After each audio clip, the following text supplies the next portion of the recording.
sekarang suaranya gimana, Bang? Solid.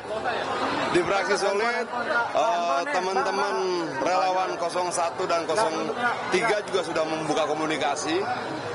Ini kan gini, siapapun yang mendiamkan kecurangan juga berlaku curang. Siapapun yang mendiamkan kejahatan juga melakukan kejahatan. Siapapun yang mendiamkan kekerasan sesungguhnya juga ikut melakukan kekerasan. Artinya kesadaran ini mulai nampak di seluruh rakyat kita, pendukung 01 dan 03. Di bawah kita sudah mulai komunikasi, kita sudah mulai ketemu.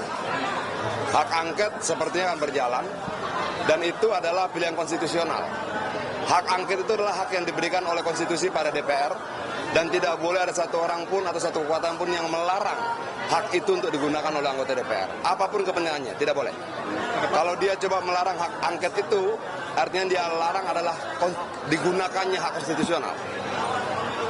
Apakah keinginan untuk mengajukan hak angket itu dari PDI Perjuangan sendiri akan disampaikan? Kalau sekarang sepertinya sudah jadi keinginan rakyat. Apakah hal reses besok itu? Bukan masih sidang, Bang? Itu sangat teknis. Tapi kalau ditanya misalnya apakah kita siap mengajukan hak angket, sangat siap. Apakah rakyat juga setuju diajukan hak angket, sangat setuju. Apakah menggunakan hak angket itu sesuatu yang konstitusional, sangat konstitusional. Dan tidak boleh ada satu kekuatan pun yang menghambat konstitusi bergerak. Semalam Sekjen Nasdem bilang belum ada komunikasi resmi dengan kubu Mas Ganjar. Kalau persoalan resmi itu gimana sih? Harus bareng-bareng gitu loh. Enggak, ini dunia politik. Kita saling berkomunikasi di setiap levelnya kok. Jadi belum ada rencana untuk komunikasi secara formal kubu 1 dan 03? Sebenarnya yang penting itu komunikasinya. Formal atau tidak formal kan sangat teknis ya. Itu loh. Ada pandangan dari Majelis Kehormatan P3 bahwa hak angket yang diajukan ini rawan perpecahan gitu, Bang. Majelis Kehormatan ini Pak Zarkasih Nur itu memandang kalau misalnya hak angket itu lebih baik sudah ada jalurnya tapi tidak melalui DPR gitu. Seperti apa, Bang, tanggapannya dari P3 ini, Bang? Hak angket cuma lewat DPR, nggak ada lewat jalur lain. Nggak ada jalur lain. Kalau ada jalur lain tentang hak angket ya dia menyalahi konstitusi. Kalau dianggap memandang rawan perpecahan itu seperti apa, Bang? Enggak juga, ini kan persoalan bagaimana kita melihat kondisi ya. Dan saya lihat bahwa kecurangan itu kan rakyat sudah melihat sedemikian vulgarnya tuh. Ketika pulang dari TPS mulai bercerita satu dengan yang lain, ada begini loh, ada begini loh, ada begini. Masa sih? Iya, ada begini, ada begini. Dan rakyat semakin tersadarkan. Ini yang orang bilang, engkau bisa membohongi beberapa orang untuk beberapa waktu, tapi tidak akan pernah bisa membohongi semua orang untuk selamanya. Tapi lebih tegas P3 bilang malah belum mengambil keputusan, Bang, soal hak angket ini, Bang. Sebenarnya gimana, Bang? Yang jelas bahwa hak angket adalah hak konstitusional. Kalau DPR menggunakan hak konstitusionalnya, itu tidak bisa dipersalahkan. Bagaimana masing-masing orang di setiap partai berkomunikasi, saya percaya pada komunikasi sudah dibangun dalam kerjasama antar partai. Tapi yakin kuotanya itu akan terpenuhi, Bang? Karena kan ada kuota yang harus terpenuhi. Secara teknis itu, Bang? Terpenuhi. PDIP nggak masalah kalau P3 misalnya nggak mendukung hak angket ini tuh? Kalau kita yakin semuanya mendukung kok. Hanya memang sebagian sedang menghitung perolehan suaranya di pileg. Tapi semuanya mendukung. Ada kecurangan yang sangat vulgar yang dilihat oleh banyak orang. Terus kita mau memilih berdiam diri begitu? Nggak ada. Masifnya proses yang penuh dengan kecurangan ini tidak memberikan kita pilihan untuk berdiam diri. Nggak ada. Kalau kita diamkan ini, jangan harapkan pemilu berikutnya akan lebih baik. Orang yang berkuasa dengan kecurangan akan mempertahankan kekuasaannya dengan kecurangan dan dengan kecurangan dan kecurangan. Orang yang berkuasa dengan kebohongan akan mempertahankannya dan kebohongan kedua, ketiga, keempat dan sebagainya. Sudah itu kok aturan alamnya. Tapi kalau objeknya ini ujungnya apa, pemakzulan Jokowi atau gimana?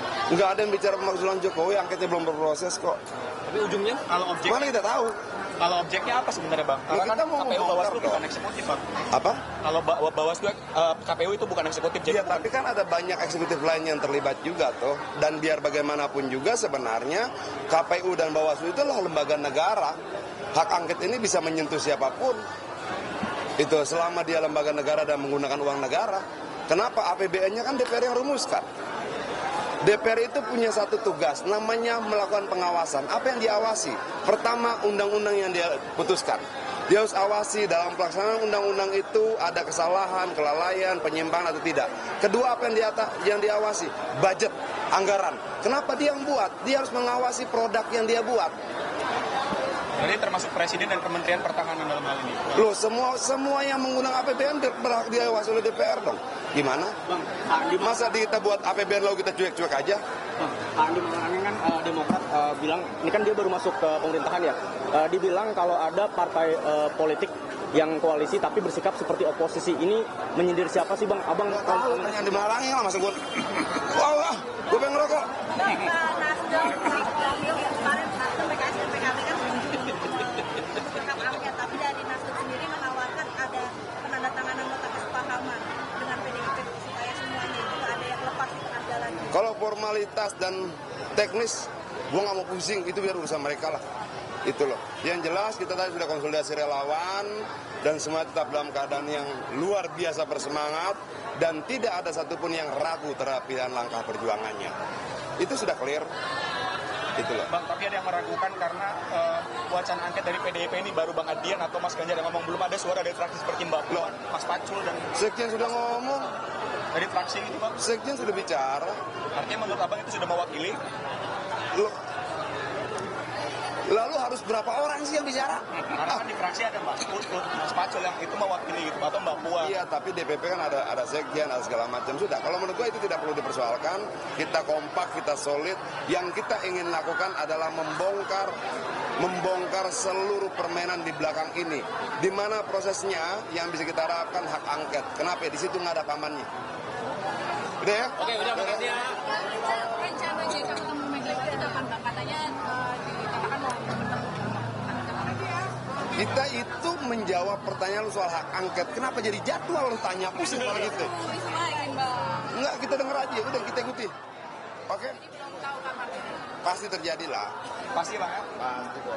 Ya, thank you.